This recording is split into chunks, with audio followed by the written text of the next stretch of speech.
Hey there, everybody. Thank you for joining us on another episode of Empire Interviews. I'm so excited about this one. I'll be talking to Clark Alesna.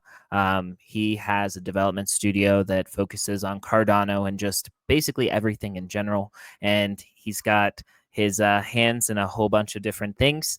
And so I'm excited to hear about that. This was somebody that was recommended by Phil to speak to. I've talked to Clark on the back channels a few different times about different stuff. I really like some of the things he's working on, like Crasher, and some of these other things. I'm sure there's so many. So I'm excited. I have to ask him. So let's get into it.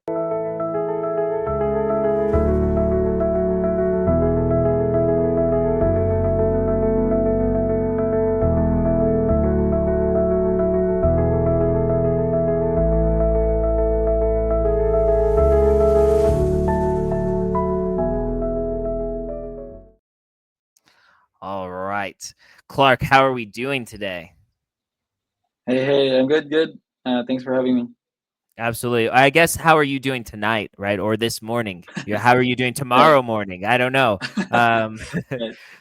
so, Clark, we've talked a little bit on the back channels and Twitter. There's a lot of people, that we speak to, I feel like, in the crypto space. Never see them, right? They're always hiding behind a PFP. So I'm excited to see you here today. And I have so many things I want to ask you about. But for everybody out there who doesn't know exactly who you are, give us a little bit of background about who you are and like what you do in this space. And then we'll go into what you did before you got into crypto, right? Okay. Yeah. So, as John said, my name's Clark Alesna. I'm from the Philippines. My roots is really software development, right? Um, Basically, I've been here on Cardano since 2017. I started by actually mining crypto coins like Monero, Ethereum, stuff like that. And then I think same as everyone else, like they were like really thinking about what's the best blockchain really. Like, do I really invest in all this stuff, or is there really gonna be one that will win out, right? And so at some point I saw Charles' video. I think as we all did, right, the whiteboard video, the famous whiteboard video. And after that, I was pretty much convinced, right? Like Cardano's gonna be the blockchain, right?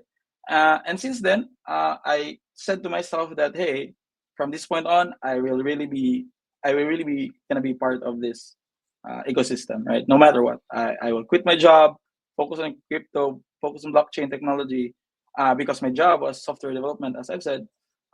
So I not only like in investing side of things, right, but really diving into the tech of technology of it. Um, and so I wasn't passive at all. I was like reaching out to people, like reaching out to Sebastian from DC Mm-hmm. Spark, right? Like he was still at Imorgo back then. And then at some point I started my own stake pool, and at some point I pretty much like joined the Cardano Foundation as a web developer there actually. And then I also joined DC Spark at some point when Seb finally created that. And along the way pretty much like did side projects here and there, NFT projects, Hype Skulls, for example, if you heard about that project. And just accumulated all this knowledge from running a stake pool to developing. I was a Plutus pioneer, all this stuff, right? And here I am now, still going strong. I'm not the best investor out there, I must say, but I'm here for the tech, as they say, right? I'm here for the tech. And now I'm just so grateful that I accumulated all this knowledge that it's pretty much an asset now. It became an asset now where companies like TX5 or Crasher and other Levy, for example, that they see the value in that, and basically we get hired for helping out in the development side of things. That's awesome. And then, so you've been here from the beginning then, because you were doing stake pool operating and like all of the really technical stuff that is like, that's like the entry level technical stuff, right? And then mining and all of that. Super amazing. Like, that's awesome. So before crypto, what did you do? Or what was your life before crypto?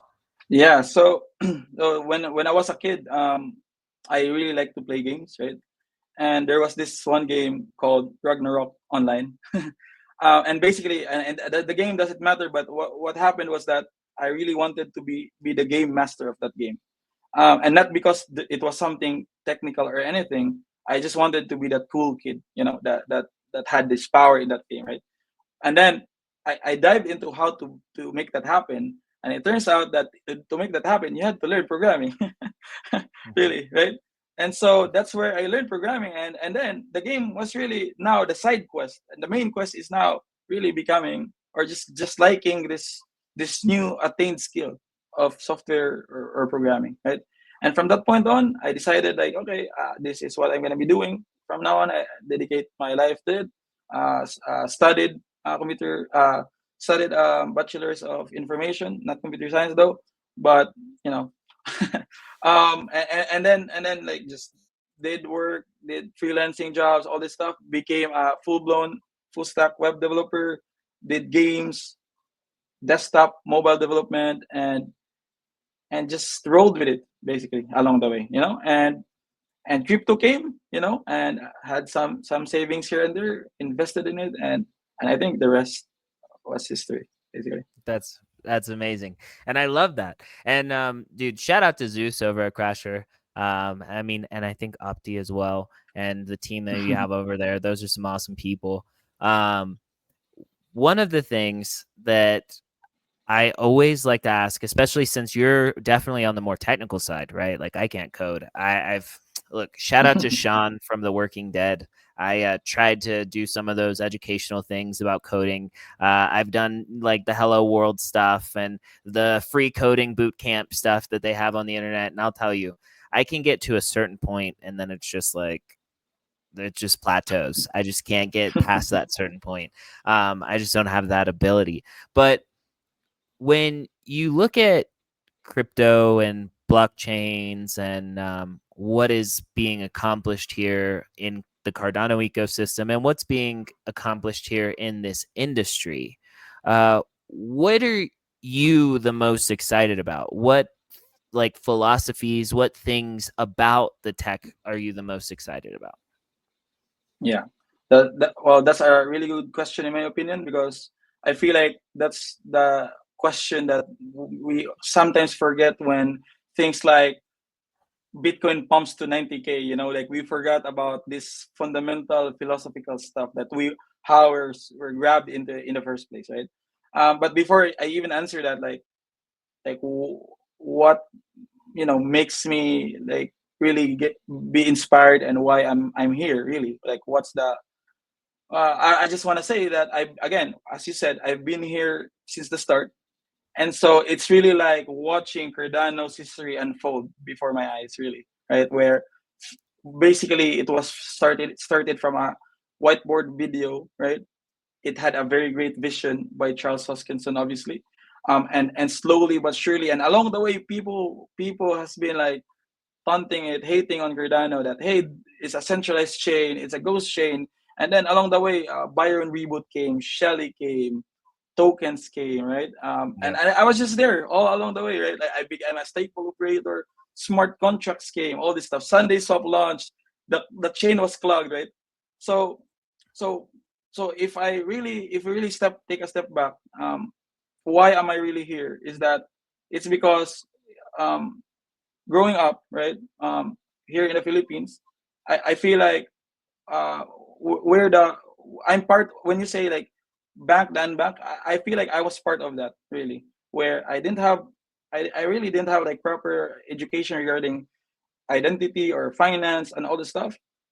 And blockchain was one of the pillars that made me realize, like, and care about it. Like what was missing here in the Philippines, for example, and what's missing, what could be the future, and how we could improve that. Like getting people, the inclusivity of blockchain, where it's not there's not there, the friction becomes less and less in terms of people being able to to interact with a financial system and where everything's fair and there's no biases and all that stuff. So I feel like I'm one of those people that was really empowered by blockchain, and I can see it, like a blockchain is still very early, right? And so in my opinion, like the same way I was empowered, I feel like the rest of the Philippines and the world that has similar that is in the similar case, I would imagine, right, or even worse, right,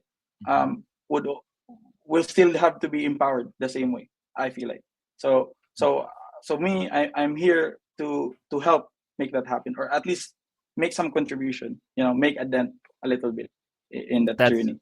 Uh, yeah. amazing, and I love it. And you've contributed to some amazing things in the Cardano ecosystem in general. And I mean, like, I am biased, right? Because I said I met Zeus in person, and I love what Crasher is trying to do. But they're basically, and I guess you technically are basically building a platform that allows for cross-chain exchanges of multiple different kinds of assets at the same time. And like, my understanding is that the infrastructure that you're building is to allow for interoperability, even if that's not natively available, accessible at this time, right? And so I love that, and basically it sounds like, I mean, in a sense, crypto basically changed the trajectory of your life, because you started into software coding, right, and then running these stake pools and doing all this other stuff, and then like now a full blown development studio, which that is massive. There's a massive need for developers in the Cardano ecosystem, but here's a question that I have in regards to that, is that a lot of times one of the things that I hear is that Cardano developers often get poached by Bitcoin developers and like different projects on the Bitcoin side. I want to know if you have experienced that, or if you have coded on the Bitcoin side, and then what that experience is like. Because my understanding is that the UTXO model is very similar when it's across Cardano to Bitcoin, right? um yeah, I guess I'm not that popular where I get poached really. I Yeah, have yeah, yeah, I have yeah. not You will be after hopefully. this, right? After this, right? All the For Bitcoin sure, for maxis are going sure. to be like, "Hey, Clark, come figure this out." Yeah. Right. But yeah, exactly what you said.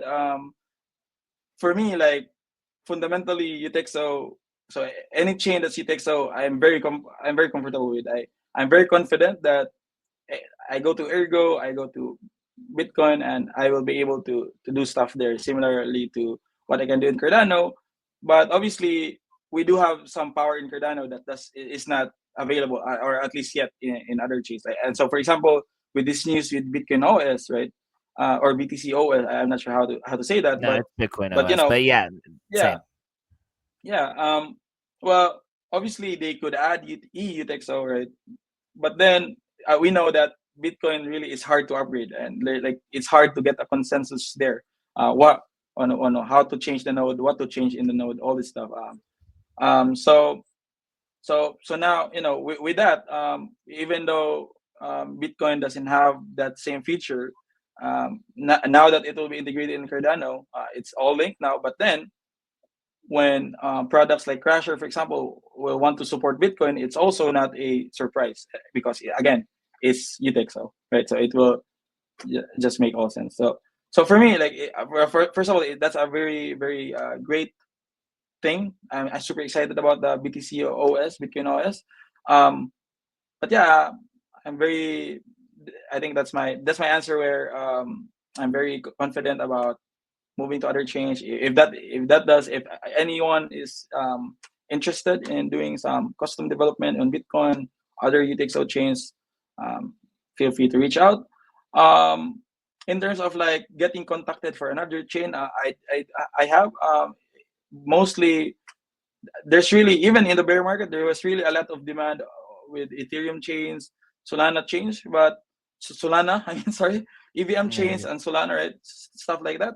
But my problem is that these projects reaching out are really, as they say, like there's only like few diamonds. Like diamonds are rare, right? Like the rest are coal, really. And so it's really hard to just keep you saying yes to everything, right? And most of these projects that reach out, I would say aren't really isn't like Anastasia or isn't Midgard or isn't Yeah, Sunday Midgard. Swap, right? Like mostly those projects they just want like to clone an NFT marketplace, for example. So it's also kind of hard to like balance it out, say yes or decline, all this stuff, if that makes sense. Yeah.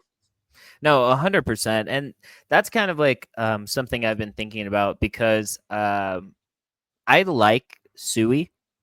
I took a little bit of part in their testnet, and it's obviously has a lot of hype right now.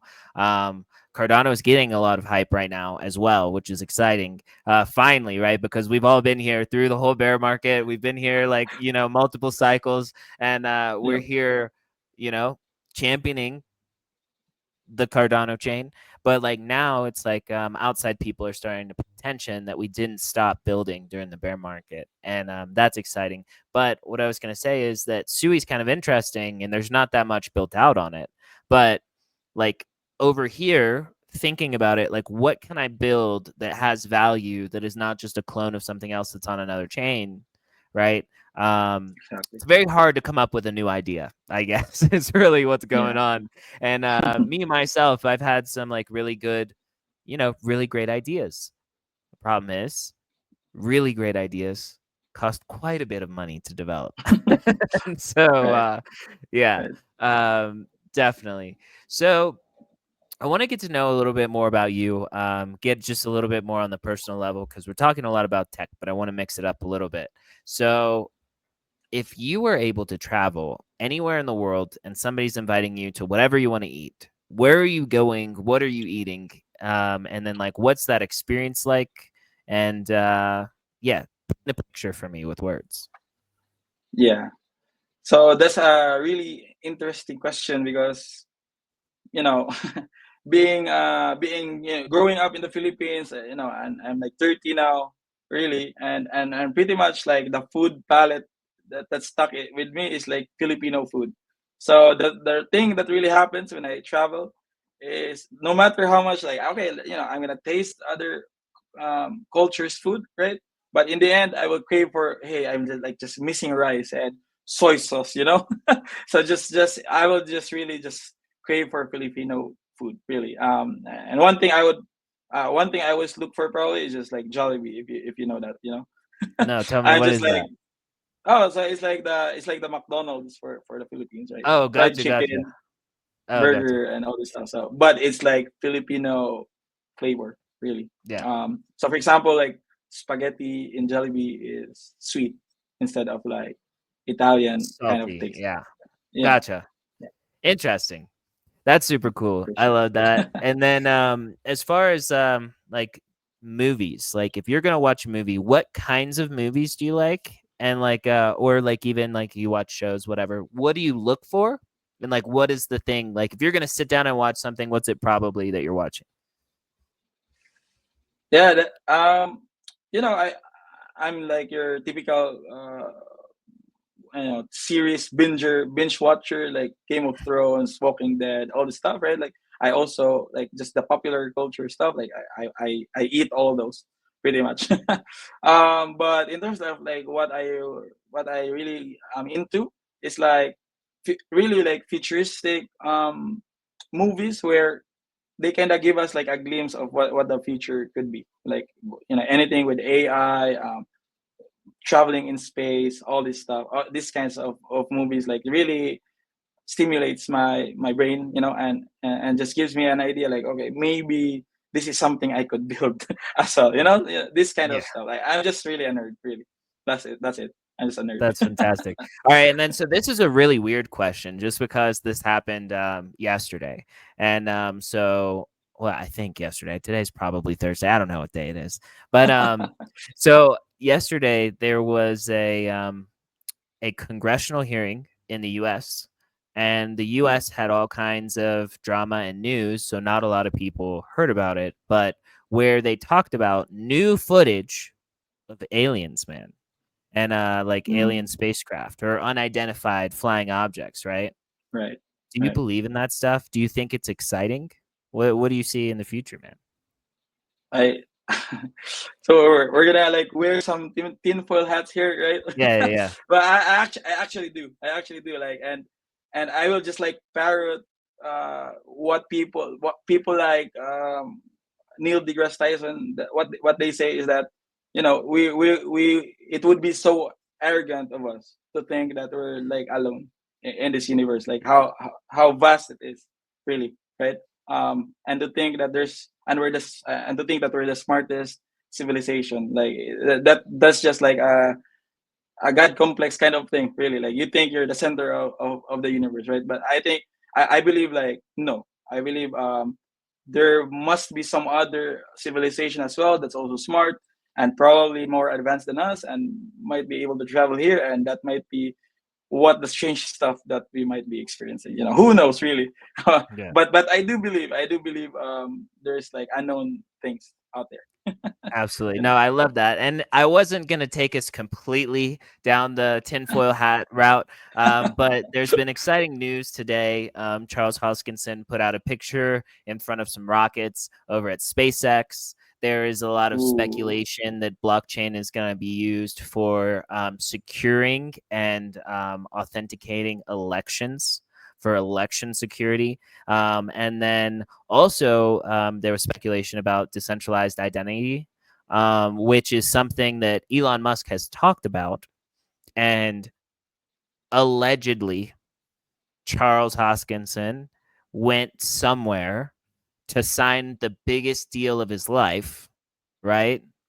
what And when was this? today, I haven't heard about yes, this. this has been over the last few days. And so today he posted the picture in front of a SpaceX rocket, and Oh then my god. said it was a really good day with SpaceX merch. So all I'm saying is that they're saying for the election security and for decentralized ID, it's probably going to be something between Cardano, Hyperledger, and Hedera.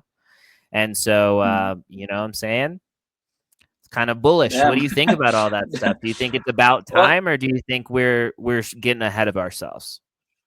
uh I honestly, like, I'm really not sure, right? But what I can say is, like, it's definitely bullish. And what when I hear those kind of stuff, what I really think about is like, good thing I've been learning Cardano in like in the past 5 years. Yeah, That's what I really think, because if all this demand comes in, right? Like, one thing that's scarce right now in Cardano is like developers, right? And so maybe this knowledge will really pay back all those times, of all those years of learning this. And actually, to maybe it's a good segue just a little bit to speak about what we do in our company. Really, is that one of the things that we do is that, actually, when I started with Cardano, like, way back, right? um and then after a while, I noticed, like, even like 2 years later, 3 years later, I only know three people that know UTXO. Like, what the hell, you know in the Philippines, right? Like, so I think, so I felt like that really needs to change, like what's really going on here. So what we're doing in our company is, actually, we're training like a lot of people now, interns, and eventually turning into full-blown Cardano developers, so that we spread the word of Cardano, really, technologically.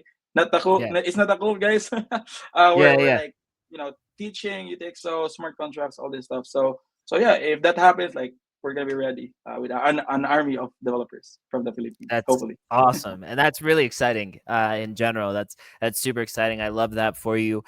You talked about, gosh, Aegis, right?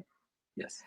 Tell me about Aegis and why that's important. I know you explained to me a little bit before, but for the people out there, and there's a catalyst proposal around this, correct? Yes, Yeah. that's correct. So let me know. Tell me about it. Yeah, sure. So I'll try to be concise. I'm not sure if you notice, a little bit verbose when I explain things. So I'll try to be concise. So You're basically, good. Me like, we too. have this pro. Yeah. So we have this problem in Cardano where there are dead stake pools, right? And these dead stake pools contain people staked to those pools. And so with that, like, we have pretty much like ADA that's not participating in the governance or participating Security of the in network. securing. Exactly, right. And so for me, I find that like a problem, right, that needs to be solved. And you know what they say, like when you build a product that solves a problem, that maybe that's really a good product instead of like a product looking for a problem, right. So what we've done is we created something called ages, which symbolizes a shield protection, which I think fits that narrative where it's really trying to have like a second layer of shield for Cardano. So what it does is that is a smart contract staking platform, automated staking platform, where it tries to automate and ask permission from the user to have this capability of switching which pool and maybe in the future which DREP to stake to delegate to, right? But then without taking the power of the withdrawal or taking control of the ADA, right? So what the platform can only do is move the stake around, right? And and and basically we will have an algorithm, a switcher algorithm, right?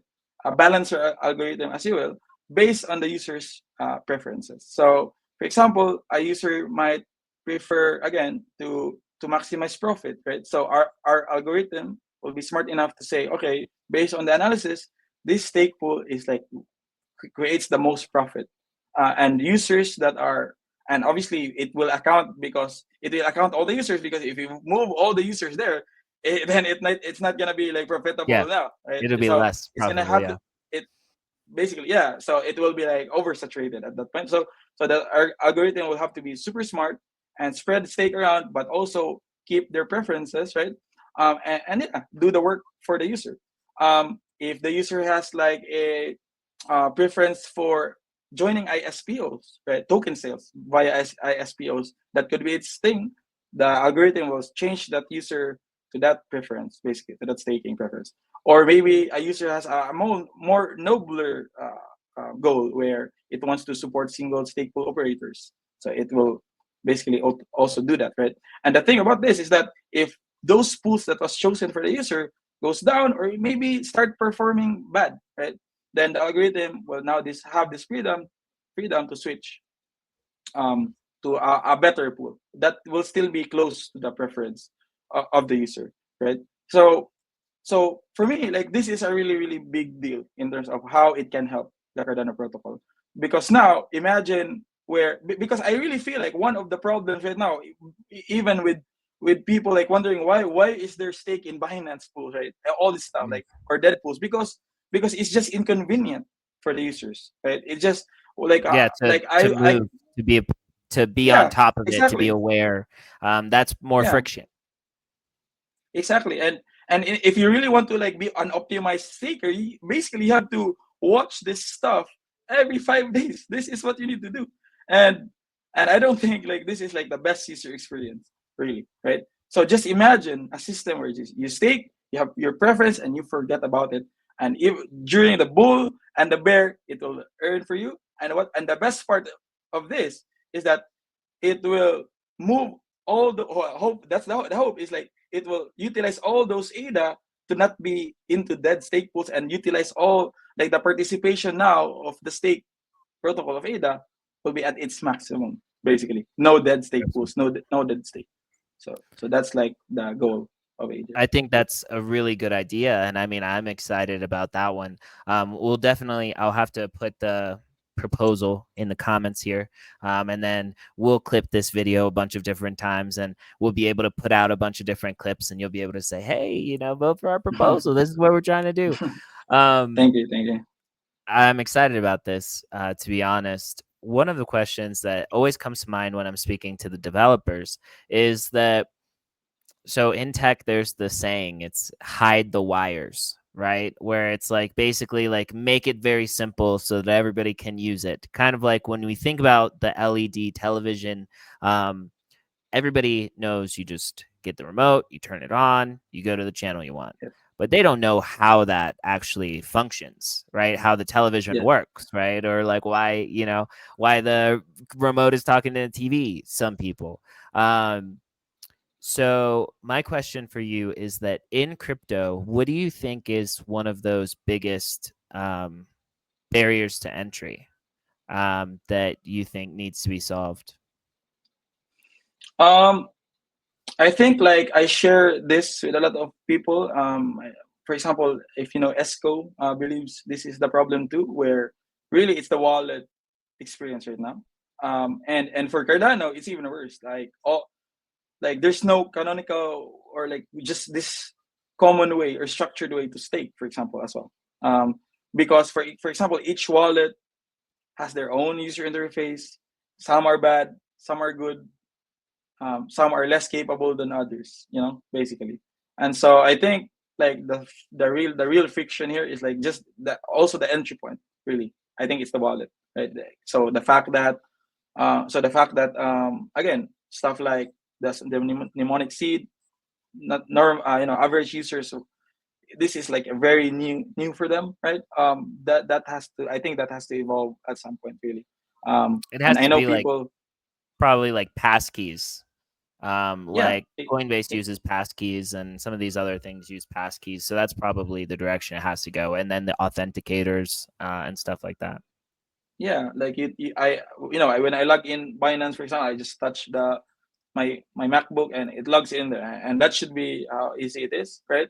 And again, for Cardano, this even is worse because again, as I mentioned, like stuff like you have to monitor your stake every 5 days and make sure that the stake pool that you went for is not down right now. Yeah, stuff like this, right? Should improve, in my opinion. So I yeah. love that. Well, Clark, this has been a fantastic conversation we've had here, and I appreciate your time so much.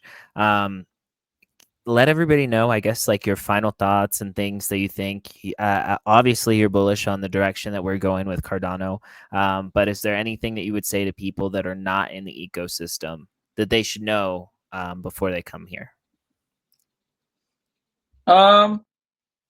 Yeah, that's a really hard question. Like, there's so much to say. I maybe I'll just say that yeah, you might like the space is like known for like investments, value go up, all this stuff, and also like there's positive side, negative side scams and all this stuff, right? But I feel like the thing that really should be highlighted, and I will take this opportunity to highlight this, is that this is society changing, humanity changing technology here, that could really change the way we think about money, finance, identity, ownership. Like for the first time ever, I own something that no one can take away. For example, like for me, that's a really powerful thing, right? Um, people, governments can take away my bank account, right? My car, my house, but they will, if I have my seed in my brain, they won't be able to take that away from me, right? So in this modern world where everything's being controlled, centralized surveillance, all this stuff, this is what I would like to, for people to look into, like the blockchain technology, cryptocurrency is pretty much changing this landscape in relation to that topic. So I yeah. appreciate that, man. That's such a good one. And thank you for joining me. I definitely want to have you back sometime soon. Um, we'll talk about either once you get that proposal passed, what the next steps are, and then like exciting things that you're building, because I'm sure that you're working on all these things. And you mentioned Midgard. So I'm assuming you're working on Midgard too? No. That's No, not at but all. you love I it. still have to. I still have to catch up with zero knowledge stuff that all the smart people are talking about. Gotcha. No, Yeah. you're good. But I appreciate you, Clark, and everybody. I'm gonna have all his socials here. So if you're looking for somebody to develop on any of the UTXO model chains, this is your guy, man. This is your guy. So thank you, Clark, for joining me, and I'll see you on the next one.